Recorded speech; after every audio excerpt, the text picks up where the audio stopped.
Hello, Periscope. Good morning, good morning, good morning.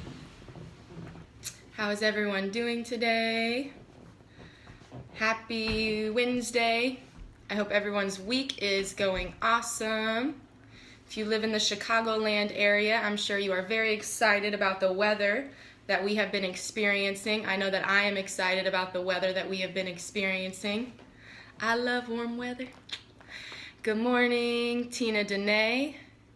Good morning, Chica RN. Thank you guys for already sharing, already inviting your followers. You guys rock. Is that Jimmy? I think that's my brother Jimmy. Jimmy, if that's you, good morning. I love you, brother. Good morning, God is on my side. Good morning, Mrs. Brody. Life's Journey. Thank you, Molly, her hummingbird, for sharing on Facebook.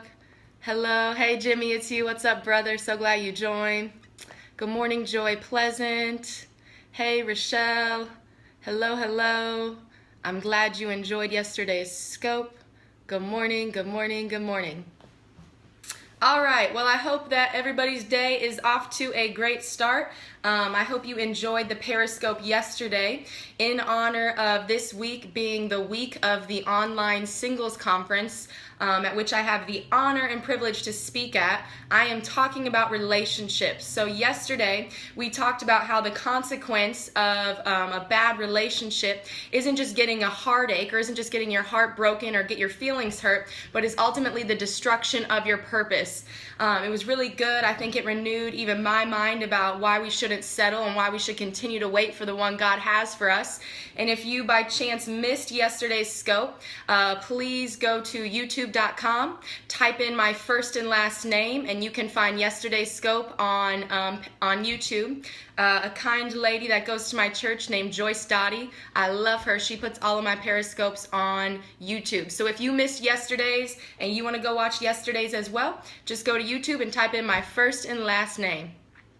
Okay, and if you don't know how to spell it because my last name's a little difficult, it is on my Periscope bio.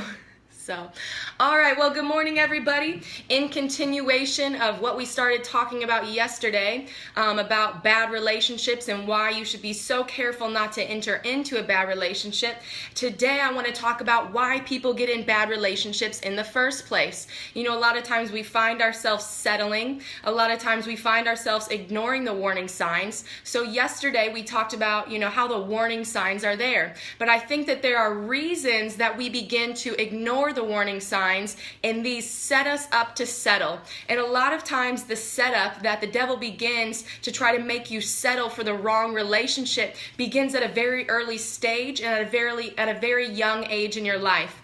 So I want to go ahead and talk about why it is that we settle. Why is it that we get in bad relationships? You know, I think if you were to talk to a lot of people, nobody in their right mind would ever say, you know what, I really want to end up in a bad relationship. I want to have a divorce. That sounds like so much fun. I love bad relations. Okay, sir, goodbye.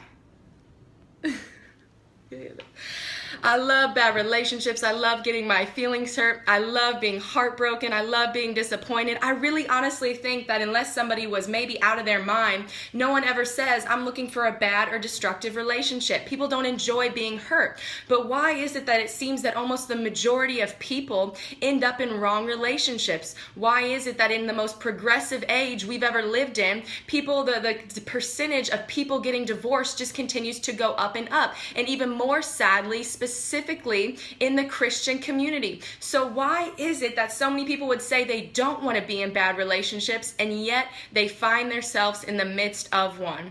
There is a reason we ignore the warning signs, and we must begin to deal with these things. Oh my gosh, what is going on today?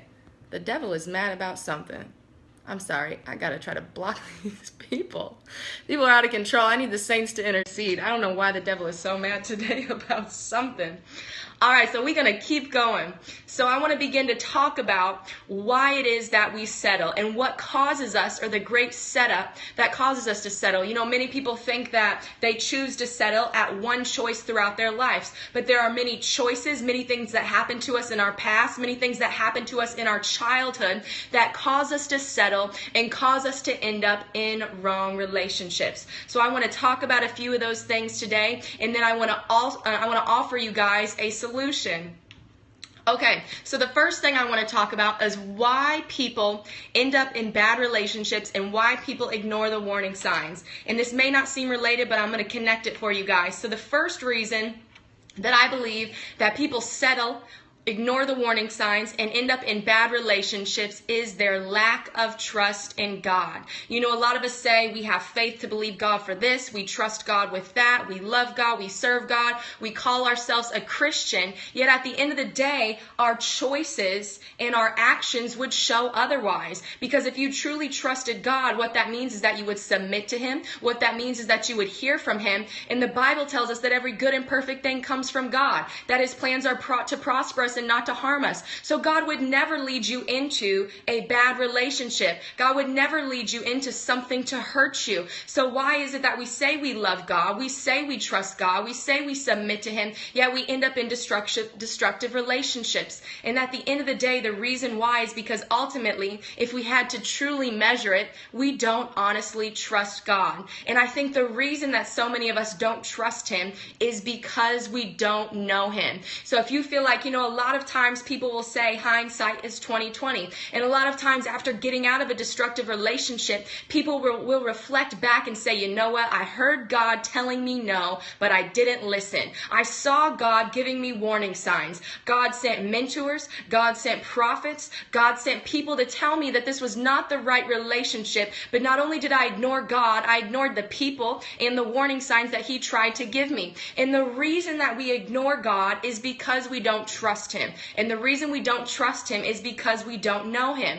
I am truly convinced that if we were to mess around to get a real revelation of who God is, that it would be impossible for us not to trust Him. Because when you get to know somebody who is perfect, when you get to know somebody who loves you more than you love yourself, when you get to know somebody whose every promise over your life is yes and amen and cannot be thwarted by any plans or plots of hell or of men, then you would trust them. If we truly got to know a God who knows what He has in mind for us, who has only good thoughts towards us, we would trust Him, knowing that when He tells us no, it's not because He's punishing us, it's not because He's withholding anything, because the Bible tells us that no good thing would you withhold from those who love you, from those who seek your face, from those who serve you. So when we really got to know God and really knew who He was, it would be easy for us to accept His no. But the reason that we reject His no, deny His no, push against His no, and even rebel or ignore altogether His no is because we don't know Him enough to trust Him. We are afraid of being put to shame. We're afraid that if we listen to His no, we're afraid that if we accept His no, that what that means is that we'll never see the promise, that what that means is that we're going to be single forever, that what that means is that we're always going to be alone. We are so afraid of shame. I feel like our generation truly struggles with the idea of putting to shame because we are such a performance-based generation. We find our identity in success, we find our identity in fame, we find our identity in platform, in numbers, in hearts, in likes. And so there's this big fear of being put to shame. So we're afraid that if we allow God's temporary no, because we have to understand that when God tells you no, it's not a no forever, but it's a no right now until He can bring that better yes. But we're so afraid of being put to shame. But it's so interesting because we're so afraid of being put to shame. So we get into these bad, destructive relationships, which end up putting us to shame anyways.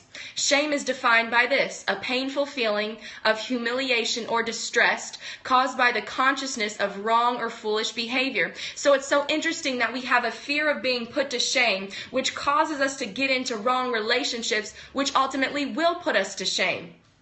But this is what we have to begin to understand in order to trust God and to know Him, is Psalm 25:3, which says, "Indeed, none of those who expectantly wait for you will be put to shame." In our generation, you know, we have a microwave mentality. We want things instantaneously. We want things right now. We don't know how to be patient, and we don't know how to wait. So when God tells us no, we drag our feet, we cry, we kick and scream on the floor and say, we want it right now. We're afraid to be put to shame. We're afraid to wait. wait. We haven't cultivated endurance. And this social media world shows us that we can get what we want right away. They say that our attention span continues to lessen and lessen. So we have forgot and neglected the beauty of patience and the gifts that come with patience. Because Psalms 25 promises us that those who expectantly wait for the Lord will never be put to shame.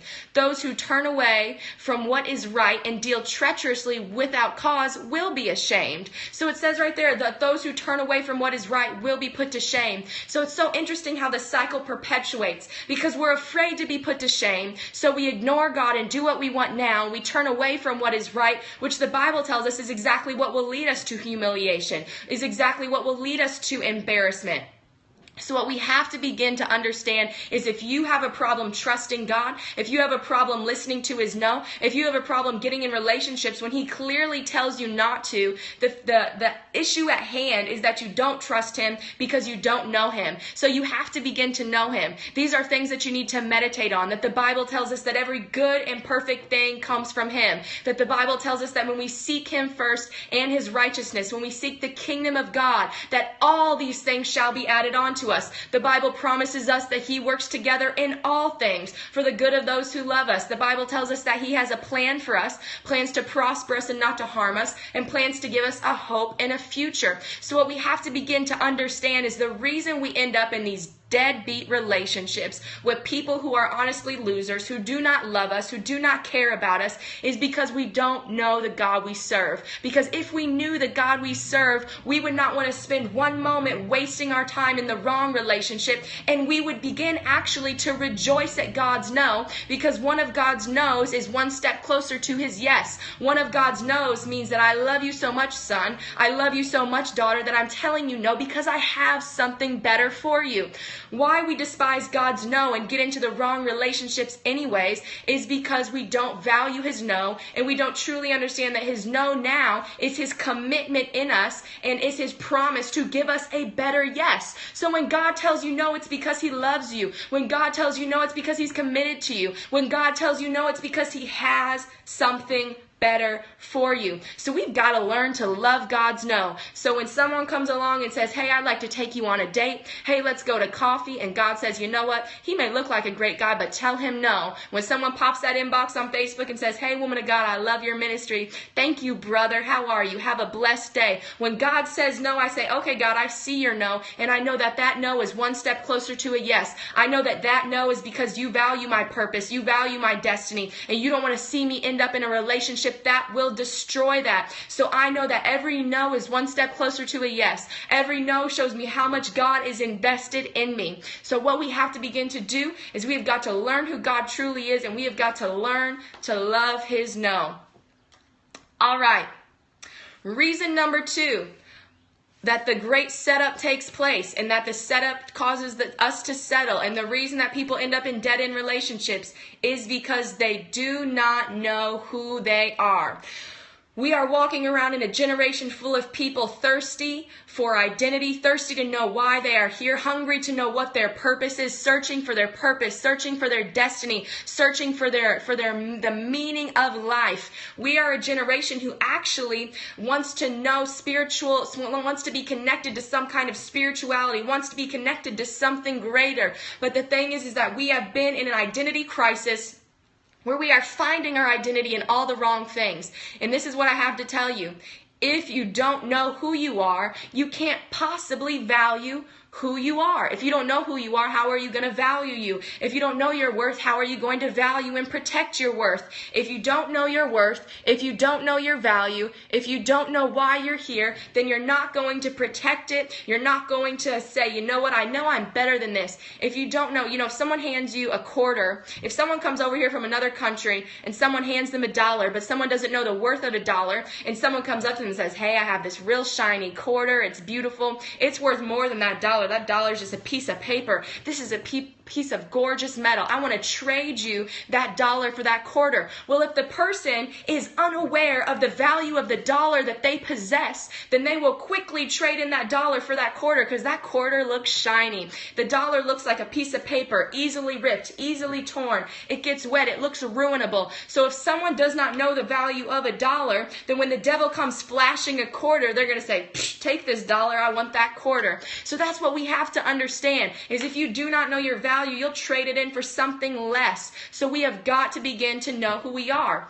If we lack identity, what this does is this will cause us to search for our identity. And when we lack our identity, usually what we begin to search for that in is people. We want people to come and validate us. We want people to come and tell us who we are. We want people to give us our identity. But what this does, if you are a person who does not know who you are setting yourself up to settle because you will attract people who use flattery and who use manipulation because they will over-compliment you to get what you want. If you are a person who does not know who you are like a red flashing light for those who like to take advantage of people, for Jezebel, for Delilah, for controlling and manipulative people because they see you as an easy target because they know you don't know your worth. So you may be the next Billy Graham. You may be, the next president. You may be the next person that's going to solve cancer. You may be one of the smartest, most intelligent people in the world. But if you don't know your worth, then you basically put a sign on your forehead that says, take advantage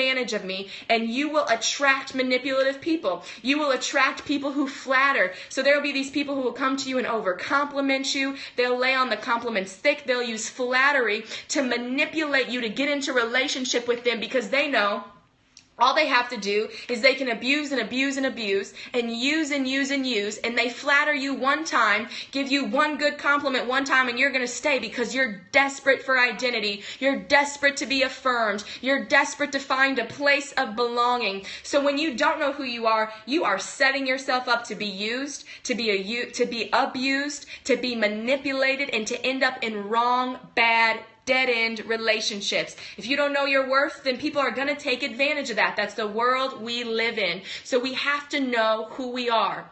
Another thing that happens when you don't know who you are is you are simply insecure. That is just a given. If you don't know who you are, how could you possibly be secure? You don't know who you are insecure. And what that causes you to do is it causes you to idolize and it causes you to worship people. You feel the burden to prove yourself or to prove your worth to everyone, which means you become a people pleaser. And if you are a people pleaser, I have been there, I have done that. Something I struggle with is being a people pleaser. Because I am afraid of abandonment. I am afraid of being rejected. So let me just go ahead and please you so that I don't have to deal with your abandonment and I don't have to deal with your rejection. But if you are a people pleaser, again, you put that flashing sign on your head saying, please use me. Please abuse me. Please take advantage of me. Please force me to perform. Because if you are a people pleaser, you feel this need because you're so insecure to prove your worth to other people. Because you don't even know your worth. You don't know your value. So you're going to go around in this constant cycle of trying to prove your worth, of trying to prove your validity, of trying to prove your value to other people because you are insecure. This sets you up for bad relationships. This will force you to ignore the warning signs because it's going to feel so good to have someone's approval. So someone could slap you, beat you, but then say, baby, I love you. And you'll stay because you want that approval so bad. Someone will cheat on you, run around on you. Someone will smoke, drink, curse, whatever. And you'll be a bona fide Christian, but you'll be like, well, they tell me they love me. They tell me I'm pretty, so I'm going to stay. Because you don't know who you are and because you are insecure. All of these things set you up to settle. All right, the third thing, and this is a huge thing that sets you up to settle, is an undealt with past. If you have not dealt with your past, if you have not dealt with your childhood, if you have not dealt with past abuse, past molestation, past abandonment and rejection from your parents, you are going to attract the wrong people. The devil begins, yesterday we talked about how relationships do two things. They either usher you or push you further into your destiny, your calling, and your purpose, or they either destroy it. God God wants to use relationships to set you up for success. The devil wants to use relationships to set you up for failure. So this setup begins at such a young age. The devil begins to come in and teach you can't trust men by having your father leave you. The devil begins to come in and make you feel like as a daughter that you aren't worth love, that you aren't worth affection, that you aren't worth affirmation by having your father abuse you. Young men, the devil begins to set them up by making their mother abandon them, or making their mother force them, because she doesn't have a husband, to make them act or grow up as a man before their time. She causes them to say, hey, don't cry, don't do this, you need to be a man's man. So all of these things begin to affect us in childhood, and if undealt with, will cause us to attract the wrong people and to get in abusive relationships. A lot of people say you marry your father or you marry your... Okay, goodbye, sir. A lot of people say you marry your father or you marry your mother. Now, in some cases, this could be good, but for a lot of us, this would be terrible. I pray to God I don't marry a man like my father. But I see how in the past, when I got into bad relationships, these men looked a lot like my father. And the thing is that because my father abandoned me, because my father rejected me, I was trying to find someone who looked like him that would affirm me, so I could subconsciously get the affirmation from my father that I never received as a child. So you may be thinking, okay, this sounds great, but is this provable? Is this verifiable? So here's from even a psychological standpoint. There was an article published in Psychology Today that began to deal with why people end up in destructive relationships. So I'm giving you the spiritual facts. I'm giving you, verifiable information from the Bible. But for those of you who are like, I want the scientific side of it, this article was titled, Why People End Up in Destructive Relationships. It was published on Psychology Today. So listen, okay, Jesus be offense today. Listen to why psychologists say people end up in destructive relationships. Okay, this is what they say about an undealt with past. The experiences that make us who we are also influence who we choose as a partner. While most of us claim to be looking for true love with real compatibility and no drama, there are often unconscious influences, thoughts, and behaviors leading us to just the opposite of that. Many of us pick partners who help us stay within our comfort zone, even if that zone turns out to not be at all desirable. People seek what is familiar, even if it is destructive. If our past was filled with feelings of rejection or inadequacy, we are drawn to scenarios in which we feel the same way as adults. So what are psychologists telling us here? They're telling us the same thing that God's been telling us in the Bible for thousands of years, that there are such things as generational curses, that if you don't get healed and if you don't get whole from your past, what happens is that you will be attracted to what you have been shown your entire life. If your daddy abused you or hit you, you may end up with a man who abused you or hit you, because that's how you learn to receive love. If your daddy cheated on your mom or your mama cheated on your daddy, you may end up with a wife who runs around on you, because that's what you learned as love as a young child. If you grew up as an unstable, one thing I had to learn is I grew up in an extremely unstable environment. I had a dad, 3 stepdads, men constantly in and out of my life. So what I realized is I almost love the drama of relationships. When I was in high school, the kind of people I dated drug dealers. I dated people who were in and out of rehab. I had my first serious boyfriend who I love actually overdosed at my house. He had to go to rehab. And the reason I realized that I was in love with these shaky relationships is because that's what I knew from my past. I almost loved the drama. I almost loved the shouting, the screaming, the fighting, the crying, because that's all I knew from my past. I knew inconsistency. I knew drama. I knew abuse. So what happened was I found out I almost enjoyed the drama. I almost enjoyed being in relationships that were unstable with people I couldn't quite figure out. When great men would come along and they would be stable men, loving men who would truly compliment me, love me, and be stable, I'd almost be like, oh, I don't like that. But then when those abusive ones would come along, I didn't know if they were going to like me still on Friday. One day they were nice. The next day they were cursing me out and slamming me into walls. I was like, all right, I like this because this is what I'm used to. And I didn't even realize it because it was a subconscious thing that took place. It was my past setting me up to fail in my future. It was the devil coming in and sowing seeds saying, hey, love is abusive. Love is inconsistent. Love is trying to prove yourself.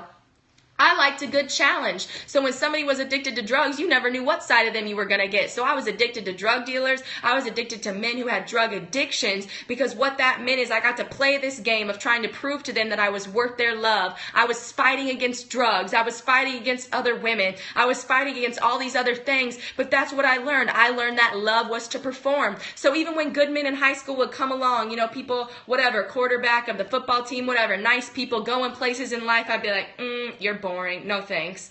But I was attracted to dysfunction because dysfunction was all I had known my entire life. This is what the article goes on to say. Often it says exactly what I'm saying right now. Often we select partners who reinforce deep-seated critical views we have of ourselves. For example, listen to this.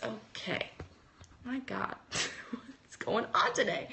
Often we select partners who reinforce deep-seated critical views we have of ourselves. For example, a person who had a parent who was emotionally unavailable or was inconsistent in offering warmth and affection may think of themselves as unlovable on a basic level. As an adult, they may be initially attracted to someone whose attention makes them feel good about themselves, but eventually they start to notice that their partner is resistant to getting close and can even be disregarding.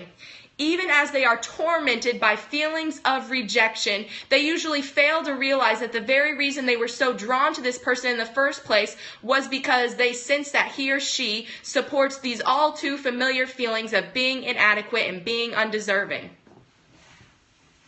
I mean, that is just so deep. Right there we see that the devil is setting us up from such a young age to allow the cycles that our parents taught us to perpetuate. Generational curses. They showed you that love was not being consistent. They showed you that love, you only got it when you performed well. They showed you that love was beating you and abuse. They showed you that love was cursing you out and throwing you into the walls. They showed you that love was maybe one day I feel like loving you, maybe the next day I don't. They showed you that love was leaving you and abandoning you. So that's what you learn to identify as love, and that's why we end up in these terrible relationships.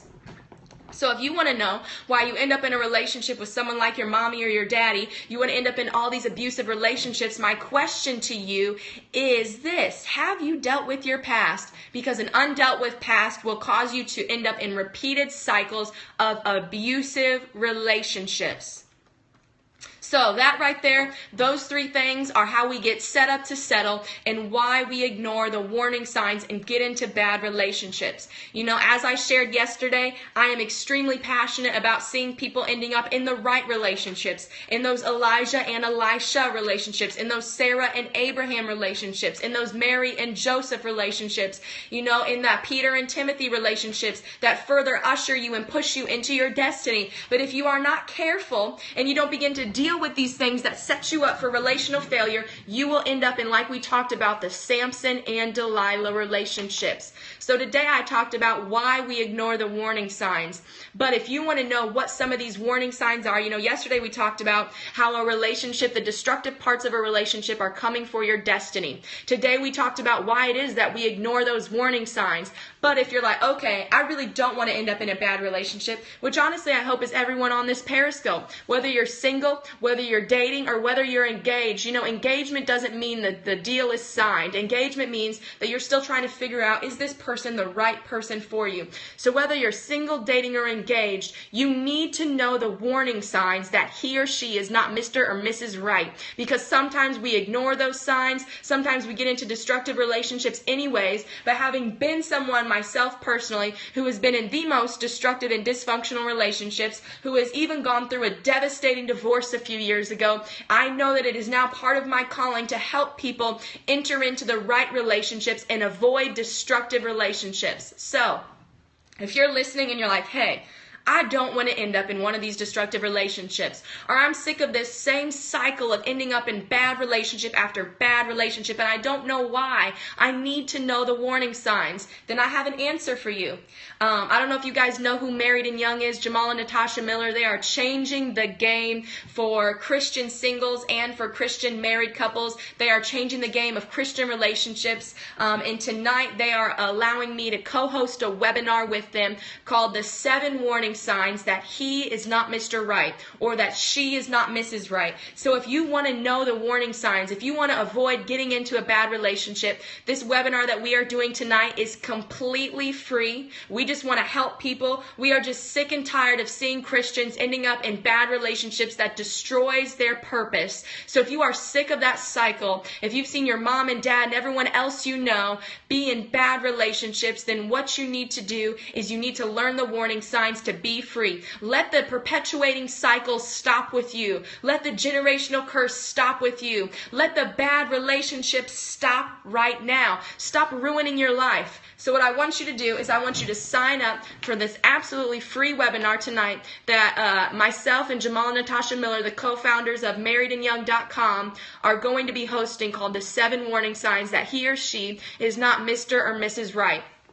This is for everybody. If you want to sign up, go to my Periscope bio, and there is a link in there. There's a link in there of how you can sign up. So let's stop the generational curse of ending up in these perpetually bad relationships. Let's stop selling out our destiny and forfeiting our destiny for the sake of feeling good or for the sake of having someone to keep us warm at night. We need to learn what these warning signs are so that we can truly begin to rise up as the solutions that God has created us to be. You know, the reason that the world looks the way it does today is because there is an attack on the family unit. Men are no longer fathers. Women are no longer mothers. The divorce rate is at an all-time high. The devil is truly trying to use divorce and destructive relationships to destroy the solution that God has called you to be. So I'm coming against that attack. I refuse to see my generation perish. I refuse to see these solutions stopped because people are getting into destructive relationships. I am sick of seeing Delilahs ruin Samsons. So I want you guys to go to my Periscope bio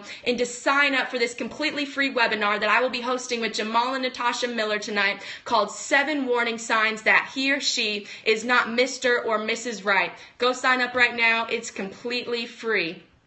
If you aren't registered, register now. If you are registered, share with your friends, share with your family, share on Facebook. Let's get as many people in there. Do you think we should watch with the people we are considering to date? Sure, absolutely. I think it'll open up hard conversations for you guys to have to see. Are you guys really, connected destiny-wise? Are you guys really good for each other? So go sign up for that. If you are not registered for the Online Singles Conference, you should be registered for that. The Online Singles Conference is a completely online conference with over 17 different world-class leading relationship experts that are going to teach single people how to be prepared, how to let go of their past, how to prepare themselves for marriage, and how to walk in their fullness of purpose and destiny. So if you aren't signed up for that, you can go to my Facebook page, wisdomisthenewblack.com, and sign up to be a part of that conference this Friday. I will be speaking there, but really the roster is full of people who are much more impressive than I am and are truly relationship experts who are world-class international speakers on relationships. So make sure you sign up for that as well.